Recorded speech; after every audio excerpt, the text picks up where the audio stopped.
बेयो जेबो दाङाबाजि जायाखै। बेखौ भुल बुजाबुजि जानो नाङा। जे माने ओइदिनखालि जोंहा रिलकेसन खालामनायनि मोनसे डेट दंमोन। जे नेसनेल पार्क सिङाव हाबनानै थानाय इनक्रचारफ्रा इस्सायै जोंनि खावलायनायखौ गनायनानै मान होनानै बिथांमोना ओंखारबोनायनि दिनमोन। दा बे दिनखालि बिथांमोनखौ माने बरायनानै लाबोनो आरो जोंनि थिखानाय थावनियाव बिथांमोनखौ रिहाबिलिटेसन होनो थाखाय जोंनि स्टाफफोरा थांदोंमोन। आंबो निजे दंहैयोमोन। नाथाय रायलायखानाय बादियै बाथ्राया जायाखिसै। सोरबा थुनानै होनाय थानो हागौ। दा बे बाथ्राखौ लानानै गोबां दाङाबाजि खालामनो सानदोंमोन। गोबां दावराव दावसि जादों। बिनिफ्राय आङो माखासे खोथा रायजो राजाफोरनि गेजेराव रिकुवेस्ट खालामबोदों जे नोंथांमोनहा बाउन्डारि सिङाव थायोब्ला नोंथांमोननि हा हुनि नामा मालाबाबो जानाय नङा गावनि नामाव। गतिके जेराव जोङो जायगा थिनानै होदों बे जायगायाव जोङो दोनहैयोब्ला बिनि हाखौ नोंथांमोननि नामाव खालामनानै होनायनि दायथ'खौ डिपार्टमेन्टआ सम्पुर्ण दायथ'खौ लागोन होननानै बिथांमोनखौ खावलायबोनाय जादों। बे मथेनो माखासे ओइदिनखालि 34 फेमिलिसफ्रा हाग्रा सिंनिफ्राय ओंखारबोफिननानै जोंनि थिखानाय जायगा देवस्रि खाथियाव दानि नेसनेल हाइवे गोदान बेनि साखाथियाव बिथांमोना थाफैजेनबाय। दा लासै लासैनो फैगासिनो दङ। जोङो फेज वाइसआव बेखौ खालामबाय थागोन। दा ओंखायनो जोङो गासैबो रायजो राजाफोरखौ रावखौबो बासियालासिनो जोङो गासैबो ओंखारबोनानै बे सनानि सुजुग बिथांमोननि थाखाय बुंनो थाङोब्ला बियो बे सनानि सुजुगखौ बिथांमोनहा लानांगौ जे जोंनि मानसिया रिलकेट खालामनाय थिखानाय जायगायाव फैनानै थाफैयोब्ला जोङो बिथांमोननि नामाव थाबैनो हाखौ बानायनानै होगोन। नाथाय जोंनि खावलायनायखौ गनायालासिनो जुदि बिथांमोना अख्रायै बै जायगायावनो थाबाय थागोन होननानै बुङोब्ला बेवहाय सरकारा बोलो बाहायगोन। दा बोलो बाहायोब्ला आननेसेसारि माने इभिक्सन ड्राइभ जागोन। बेवहाय गोबां माने जाथावै जाथायफ्राबो जानो हागौ। बुंथावै बाथ्राफ्राबो ओंखारनो हागौ। दा गतिके जोङो उइथ डिगनिटि बिथांमोनखौ दा सन्मान सहकारे जोङो मोजां जायगायाव रिप्लेस खालामनो नागिरदों आरो बिथांमोना बे खाबुखौ लानांगौ होननानै जोङो खावलायहरो। बे टाइमा माने डेडलाइन जेबो गैया। जोङो जेब्लानो बिथांमोनहा गोसो जानानै फैयो अब्लानो जोङो दरजाखौ माने खुलायै दोनदों।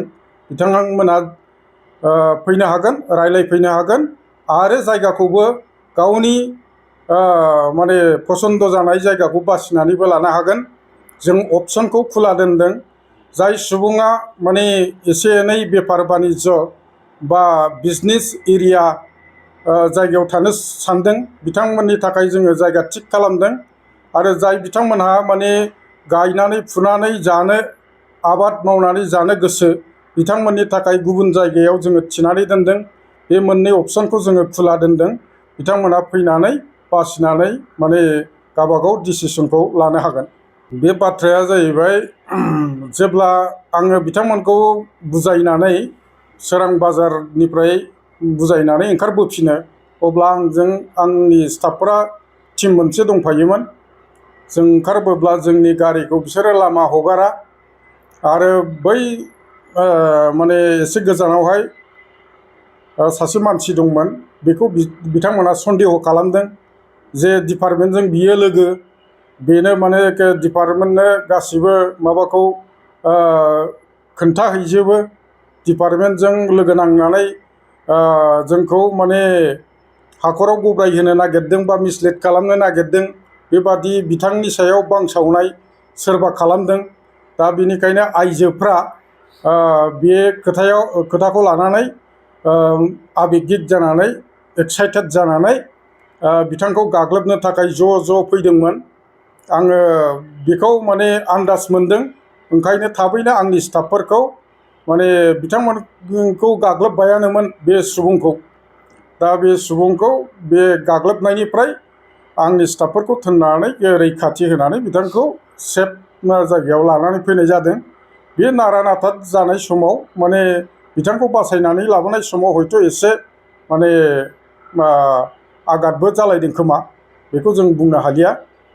दा गावनि गेजेराव बेबादि भुल बुजा-बुजि जानो नाङा, बेबादि एक्साइटेड माने माइन्डजों खुनु समस्या समाधान जाया। मोजाङै सिन्था खालामनांगौ आरो दानि जानाखि जों सुबिदा होदों डिपार्टमेन्टआ, बे सुबिदाखौ लानाया जोंनि सुबुंफोरनि थाखाय गाहाम जागोन होननानै आं सानो। नैबेफोर हाबाफारिखौ दा जागायनाया बुंजागोन नामा सार जे नेसनेल पार्कनि खामानिया प्रसेस जाबाय होननानै? नेसनेल पार्कनि खामानिया जाबायानो होननानै बुंनो हायो। जों बेखौ थाबैनो जोंनि नेसनेल पार्कनि जानाखि एन्ट्रेन्स गेट, बेखौ जोङो थाबैनो सेरेमनियेल जानाखि इनगुरेसन, बेखौ जोङो खालामनो थांगासिनो दङ। दा जोङो बेखौ मेकशिफ्ट माने डेक'रेटेड मोनसे मेकशिफ्ट गेट बानायनो थाखाय जोङो प्लेन एन्ड एस्टिमेट बानायदों आरो बेखौ जोङो थाबैनो साबमिट खालामगोन। फान्डआ सेंसन जानाय लोगो लोगो बियो मावजानाय जागोन आरो कमप्लिट जानाय लोगो लोगो उइथिन मार्च जोङो माने आसामनि गिबि मन्थ्रि बिथां आरो बिटिआरनि चिफ मानगेजेर प्रमद बर' सार बिथांखौ आरो जोंनि फरेस्ट डिपार्टमेन्टनि गोजौ बिफानारि गोबां डिगनिटारिसफोरखौ जोङो लिंहरनानै जोङो बेखौ गाजा-गोमजायै बेखेवनायनि थाखाय हाबाफारि लागोन होननानै जोङो दिनै फोसावहरनो सानो।